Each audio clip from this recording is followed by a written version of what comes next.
Quelles sont tes racines et tes fondations? Mes racines et mes fondations, je sais pas. Je sais pas. La famille, je suppose, hein? La famille, je suis originaire de Lyon. Les parents, évidemment.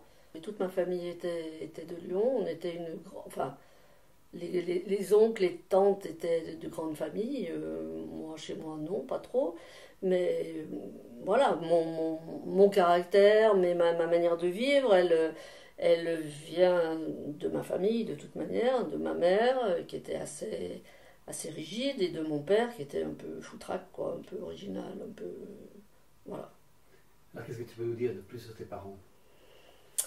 Que déjà,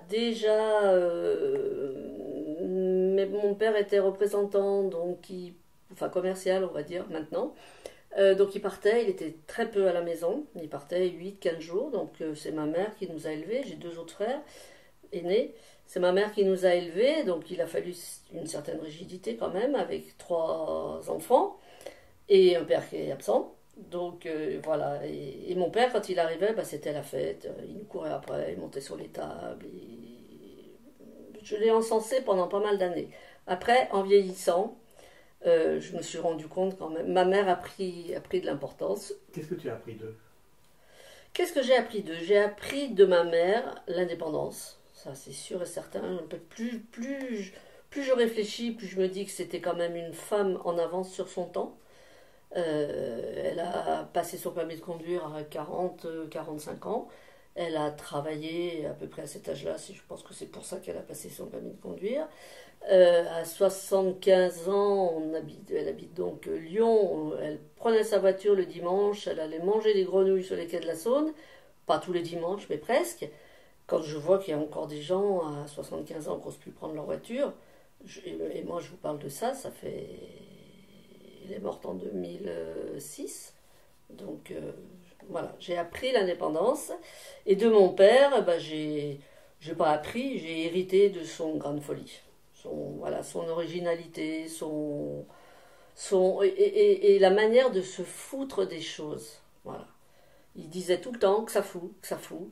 Et je suis un peu pareil. Alors on n'est pas. Heureusement, j'ai hérité un petit peu de la rigidité de ma mère.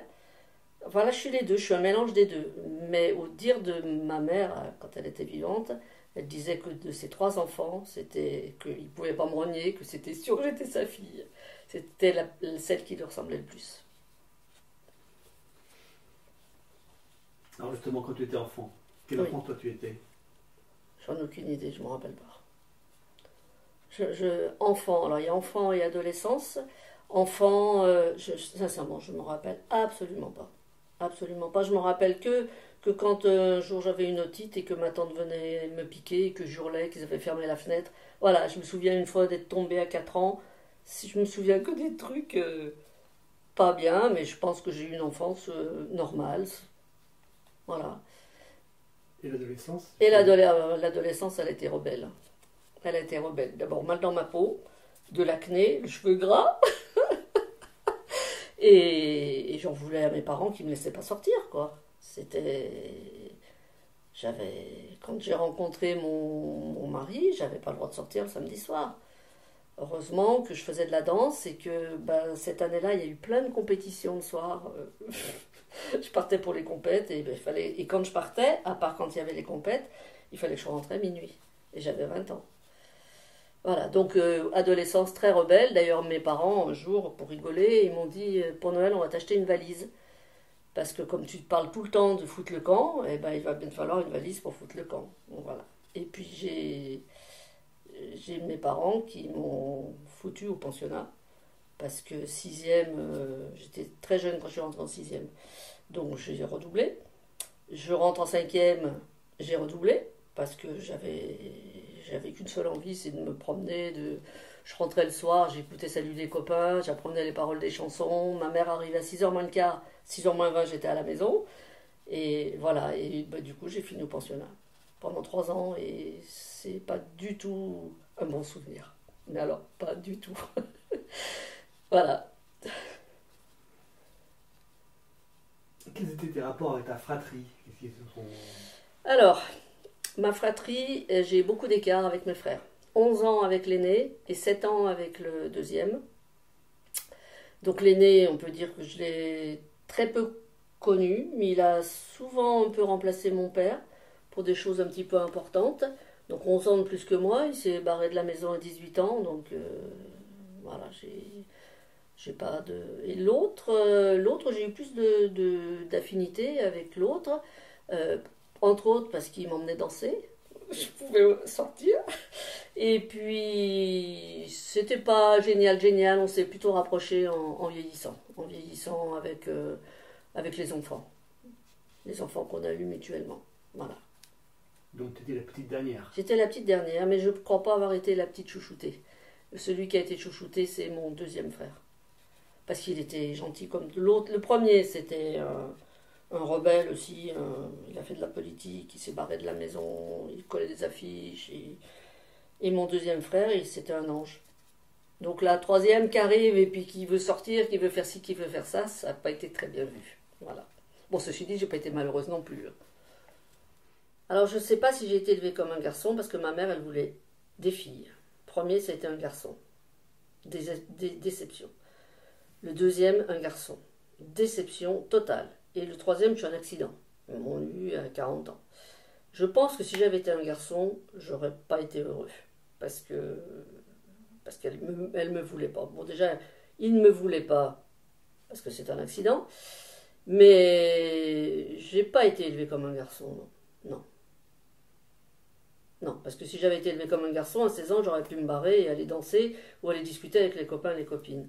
Mais non, justement, j'ai été une fille, et les filles, moi, ma mère, elle me faisait peur, elle me disait, je te préviens, si tu reviens avec un gosse, enfin si tu reviens enceinte, je te fous au Rhône. Parce que c'était le Rhône qui passait, et quand tu tombes dans le Rhône, il y a tellement de machins, tu t'en ressors pas. Je te préviens, hein. Alors, ça m'a marqué. Du coup, je pense que c'est pour ça que j'ai pas eu de relation sexuelle avant 20 ans. Parce que j'avais la trouille. Et en plus, il n'y avait pas la pilule. Enfin, il y avait la pilule, mais il fallait l'autorisation des parents.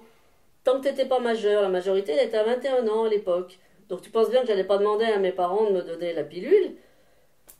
Tu vois, c'est tout un tout. Et après, je pense que pour faire ta vie de couple, ben, c'est pas facile. C'est pas facile. Quels sont les prénoms de tes deux frères? Gérard et Alain. Quand tu étais enfant, adolescente, quels étaient tes rêves? Chanteuse. Je voulais faire chanteuse. Au début, j'ai voulu faire coiffeuse.